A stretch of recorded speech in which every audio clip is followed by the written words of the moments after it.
बिहार में ओमिक्रॉन का दस्तक हो चुका है और कल ही जो है आईजीएमएस में 31 सैंपलों को चेक किया गया, जिसमें से 27 जो है लोग ओमिक्रॉन से बताए गए हैं वो संक्रमित है। हमारे साथ डॉक्टर अभय हैं, वो उनसे जानेंगे। सर, ये ओमिक्रॉन जो नया वेरिएंट आया है और जिस तरह से जीनोमिंग की प्रक्रिया बिहार में अब हो रही है, तो एक दिन में कितना सैंपल को कलेक्ट किया जाता है, उसको रिजल्ट आने में कितना समय लगता है? देखिए, जीनोम सीक्वेंसिंग जो प्रक्रिया है वो थोड़ा डिफ़िकल्ट है, मतलब कॉम्प्लेक्स है, मल्टीपल स्टेप्स होते हैं और ख़ास तरह के एक्सपर्टीज़ की ज़रूरत पड़ती है ना? जो जीनोमिक्स बोलते हैं, जेनेटिक्स एंड जीनोमिक्स। तो हम लोगों ने इसको एज ए चैलेंज लिया। हमारे पास ऑलरेडी सिस्टम था उसका, जो नेक्स्ट जनरेशन मशीन जो होती है ना? हालांकि ये लैब नया ही है, करीब 1 साल से हम लोग काम करना स्टार्ट किए थे। तो हम लोगों ने अभी 2-3 राउंड सीक्वेंसिंग किया है ना? 2 राउंड सैंपल्स के हम लोग ऑलरेडी भी कर चुके थे एज ए ट्रायल रन, लेकिन वो सैंपल्स एक्चुअली सेकेंड वेव के थे, है ना? उसमें अधिकतर डेल्टा आए थे। अभी हम लोगों ने जैसे ही ओमिक्रॉन स्प्रेड होना शुरू हुआ और इंटरनेशनल ट्रैवल्स वगैरह पे बैन वैन ये सब की बात होने लगी, तो यहाँ पे भी गवर्नमेंट का प्रेशर हुआ और कि इसको हमें स्टार्ट करना चाहिए, है ना? तो हम लोग स्टार्ट किए और कल फर्स्ट लॉट का हम लोग रिज़ल्ट आउट किए, है ना? जिसमें कि 85% सैंपल्स आपके ओमिक्रॉन के हैं। 32 लगाए थे, जिसमें से 31 का रिज़ल्ट आया और 27 आपके ओमिक्रॉन थे और 4 डेल्टा थे, है ना? ये पूरी प्रक्रिया जैसे सीक्वेंसिंग की है, जीनोम सीक्वेंसिंग का जो पूरा प्रक्रिया है उसको 3 स्टेज में हम लोग बांटते हैं।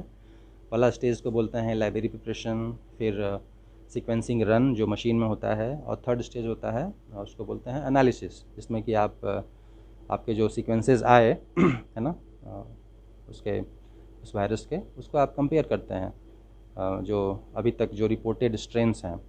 फर्स्ट स्ट्रेन था वुहान वाला, फिर अल्फ़ा, डेल्टा, है ना? अभी ओमिक्रॉन आ गया। डेल्टा के भी कई सारे सब लिनीजेस हैं, मतलब उसकी फैमिली मेम्बर्स हैं। सबके साथ कंपेयर करके देखते हैं किससे फिट हो रहा है, और अकॉर्डिंगली फिर हम लोग बता पाते हैं। तो ये पूरी प्रक्रिया 3 स्टेज में होती है और करीब करीब 7 दिन, 8 दिन, 9 दिन, क्योंकि बहुत सारे स्टेप्स होते हैं, तो कहीं कहीं स्टेप्स में ना रिपीटिशन की ज़रूरत भी पड़ जाती है, दोबारा करना पड़ता है ना? हर स्टेप पे कुछ क्वालिटी चेक्स हैं। लेकिन इसकी जो क्षमता है जो संक्रमित करने की, क्या कितना है? जो पहले डेल्टा था वो 2 से 3 आदमी को संक्रमित करने का वो क्षमता रखता है, तो इसकी क्या क्षमता है? हाँ, ओमिक्रॉन का कुछ इस तरह के म्यूटेशंस हैं जो कि इसको स्प्रेड में हेल्प करते हैं, है ना? जैसे डेल्टा से कंपेयर करेंगे तो 3 टाइम्स ये ज़्यादा स्प्रेड करने की इसकी कैपेसिटी है। लेकिन एट द सेम टाइम वही म्यूटेशंस इसको हमें हमारे लिए एडवांटेजियस हैं। कहने का मतलब स्प्रेड तो ज़्यादा करता है, लेकिन सीवियर डिजीज़ कॉज करने की जो इसकी इसमें कैपेसिटी है वो कम है। सर कम है, ऐसा नहीं है कि नहीं है, लेकिन कम है। सर, ये जो है लोगों को क्या सलाह देंगे? और जिस तरह से वैक्सीनेशन को लेकर बोल रहा है लोग कि हमने तो दो डोज ले लिया, फिर हमको कैसे हो गया? नहीं, देखिए, कई तरह की थ्योरीज़ वैक्सीन को लेकर के पहले भी रही हैं, अभी भी हैं। आप देखे होंगे जब फर्स्ट वैक्सीन आया था मॉडर्ना का और फाइज़र का यूएस में, तो यूएस में तो पूरी उनकी लॉबी थी। कई लोग ऐसे थे, वो लोग एक जगह इकट्ठा होकर पार्टीज़ करते थे कि देखो मुझे नहीं हो रहा है, मैं वैक्सीनेटेड नहीं हूँ, है ना? कुछ इस तरह का बड़ी क्या बोलते हैं उसको सीरो साइंस बोलते हैं, है ना? वैक्सीन सबको लेना चाहिए।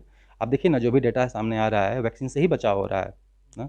वैक्सीन के जो 2 आर्म होते हैं, कोई भी डिजीज़ के अगेंस्ट जो वैक्सीन है वो 2 तरह से काम करता है। एक तो एंटीबॉडी बनाता है, दूसरा है आपका टी सेल वाला, है ना? जिसमें कि वो सेलुलर इम्यूनिटी कहते हैं उसको। आपके बॉडी के ही सेल्स डायरेक्ट किल करते हैं वायरस और वायरस से इन्फेक्टेड सेल्स को, ठीक है? तो वो वाला सेकंड पार्ट बिल्कुल इंटैक्ट है। इवन इंडियन वैक्सीन्स के केस में भी, चाहे वो आपका कोविशील्ड हो या फिर आपका ये हो, कोवैक्सीन हो, है ना? हाँ, एंटीबॉडीज़ वाला जो आर्म है वो ज़रूर थोड़ा कम प्रभावी है। क्यों? क्योंकि वो एक्चुअली उसका बाइंडिंग एफिनिटी होता है एंटीबॉडीज़ का।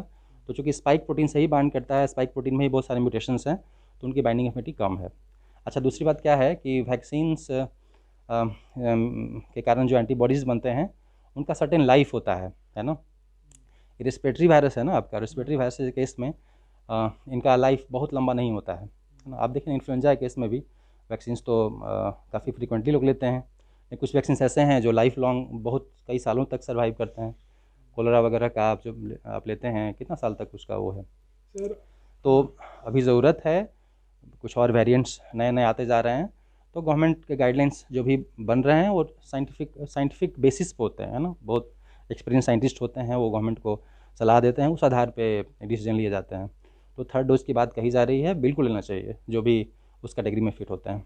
सर ये जो पीक की बात की जा रही है कि शायद जनवरी या फरवरी के फर्स्ट, जनवरी के लास्ट और फरवरी के फर्स्ट वीक में आने की बात कही जा रही है, तो एक क्या इससे आप प्रभाव क्या पड़ेगा अगर इसका पीक आ जाता है, तो उस पर यहाँ जो बताया भी जा रहा है एक तरफ से ये बूस्ट की तरह काम करेगा अगर सभी लोगों को ओमिक्रॉन हो जाता है, तो ये कैसा रहेगा? हाँ, मतलब एक स्कूल ऑफ थॉट ये है कि जैसे डेल्टा ने रिप्लेस किया था पुराने स्ट्रेन्स को, है ना, अल्फ़ा वगैरह को, उस तरह से ओमिक्रॉन स्प्रेड कर रहा है पॉपुलेशन में, और ये बहुत तेज़ी से स्प्रेड कर रहा है। कंपेयर टू डेल्टा इसका स्प्रेड ज़्यादा है, तो डेल्टा को ये रिप्लेस कर देगा, या कर ही रहा है। अब देख रहे हैं ना 85% कई स्टेट्स में तो, और क्लोज टू 90% ओमिक्रॉन आ रहे हैं, है ना। तो ये कह सकते हैं कि ये और बहुत सारे लोग जो अनटच्ड रहे हैं इस वायरस से, उनको भी ये टच करेगा, ठीक है। तो स्लोली उनमें नेचुरल इम्यूनिटी डेवलप होगी, लेकिन इसका मतलब ये नहीं है कि हम अपने आप को प्रोटेक्ट करना बंद कर दें, है ना। आपको अपना बचना है, ठीक है ना। ये थे डॉक्टर साहब, सीधे इन्होंने बताया कि जो वैक्सीनेशन है वो काफ़ी कारगर है, और जिस तरह से ओमिक्रॉन जो है लगातार बढ़ रहा है, तो लोगों को भी चाहिए कि इससे सावधानी बरतें, और जो भी सरकार की गाइडलाइन आती है वो साइंटिफिक बेसिस होती है, कोई मजाक में ना उड़ाए। यानी एक तरफ से कोरोना जो बढ़ रहा है उसको सावधानी से, जो सरकार का गाइडलाइन है, जो डॉक्टरों का गाइडलाइन है, उसको ध्यान में रखते हुए पालन करें और अपने आप को कोरोना से बचाएं। समाचार प्लस के लिए पटना से मणि भूषण। समाचार प्लस, खबर वही जो हमने कही।